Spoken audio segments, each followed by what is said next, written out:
கும்பராசி நேயர்களே, உங்கள் அனைவருக்கும் அன்பான வணக்கம். இப்போ கும்பராசிக்கு பொறுத்தவரைக்கும் என்ன ஆயிடுச்சுன்னா, இந்த மாதம் பங்குனி மாத பலன்கள் நாங்கள் சொல்ல போகிறோம் பொதுவான பலன். இந்த பங்குனி மாதம் பலன் சொல்கிறதுக்கு முன்னாடியே உங்களுக்கு சனி பயிற்சி ஆயிடுச்சு. அதாவது மார்ச் 6ஆம் தேதி சனி பயிற்சி ஆயிடுச்சு. ஜென்மத்தில் சனி சஞ்சாரம் பண்ணிட்டு இருந்தார் இல்லையா கும்பராசிக்கு, இப்போ குடும்பத்தில் போயிருக்காரு.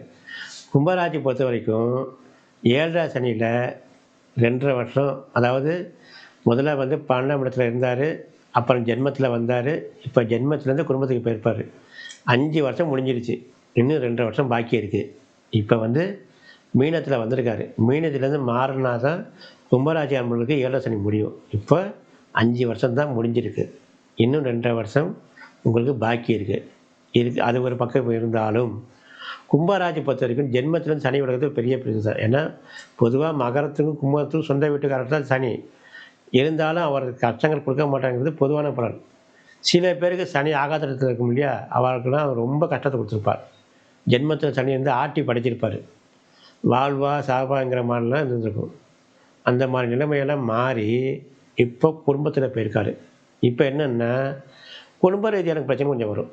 எப்படின்னா ஏற்கனவே நம்ம சொந்த பிரச்சனை அதிகப்படி இருந்தாலும் குடும்பத்தை ஓரளவுக்கு பிரச்சனை இல்லாமல் இருந்திருக்கும். இப்போ வந்து சொந்த பிரச்சனை முடிஞ்சிடும். குடும்ப ரீதியான பிரச்சனைகள், அதாவது குழந்தைகளுடைய பிரச்சனைகள், கணவன் மனைவிகளுடைய பிரச்சனைகள், சொந்தக்காரங்க, அந்த மாதிரி சில சில பிரச்சனைகள்லாம் வந்துகிட்டே இருக்கும். இந்த மாதம் பொறுத்த வரைக்கும் உங்களுக்கு வந்து கும்பராசிக்கு 7ஆம் இடத்து அதிபதி இருக்கார்ல சூரியன், அவர் வந்து இந்த மாதம் முழுக்க இந்த குடும்பஸ்தானத்தில் தான் சஞ்சாரம் செய்வார். அப்போ சனியும் சூரியனும் சேர்ந்து குரு வீட்டில் சஞ்சாரம் செய்வாங்க.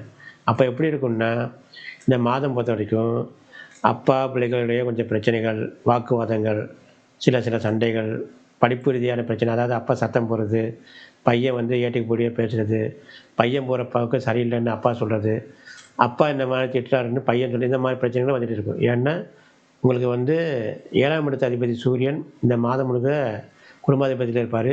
அதுவும் சனியோடு சேர்ந்துருப்பார். சனியும் சூரியன் சேர்ந்துருந்தால் அப்பா பிள்ளைங்க சேர்ந்துருந்தா என்ன ஆகும், இந்த மாதிரி பிரச்சனைகள் ஓடிகிட்டே இருக்கும். இது வந்து இயற்கை, ஜாதக ரீதியாக கொஞ்சம் இயற்கை. நாங்கள் சொல்கிறது வந்து பொதுவான பிரச்சனைகள் தான். இது வந்து கண்டிப்பாக நடக்கும், நடக்காமல் இருக்காது. ஆனால் சில ஜாதகங்கள் வந்து தவிர்ச்சிடலாம். அது வந்து நல்ல இடத்துல இருக்கும். சிலது வந்து அமைதியாக போயிடுவாங்க, தெரிஞ்சுட்டு அமைதியாக போயிடுவாங்க. சில பேர் அதிகப்படியான வார்த்தைகள் விட்டு சண்டை சச்சரவுகள் வரும். இந்த மாதிரி சூழ்நிலைகள் ஏற்படும்.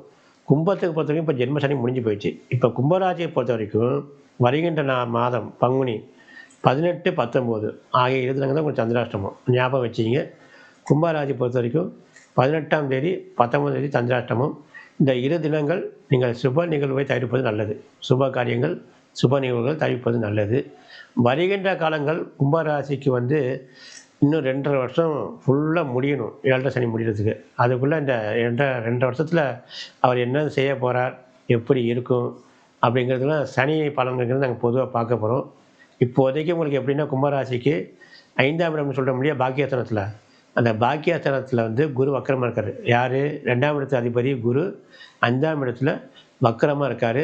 அவர் வக்கர நிவர்த்தி ஆகணும். வக்கர நிவர்த்தி ஆகிறாருன்னா கொஞ்சம் கும்பராசிக்கு நல்லதாக தான் இருக்கும். ஏன்னா உச்சம் பெற்று உங்கள் குடும்பாதிபதியை பார்ப்பார். அதுலேருந்து கொஞ்சம் முன்னேற்றங்கள், வாழ்வில் மகிழ்ச்சிகரமான நாட்கள் எல்லாம் நடைபெறும். அதெல்லாம் வருகின்ற வாரங்கள் எப்படி இருக்குன்னு நாங்கள் பார்ப்போம். மீண்டும் உங்களை சந்திக்கிறோம். நன்றி, வணக்கம்.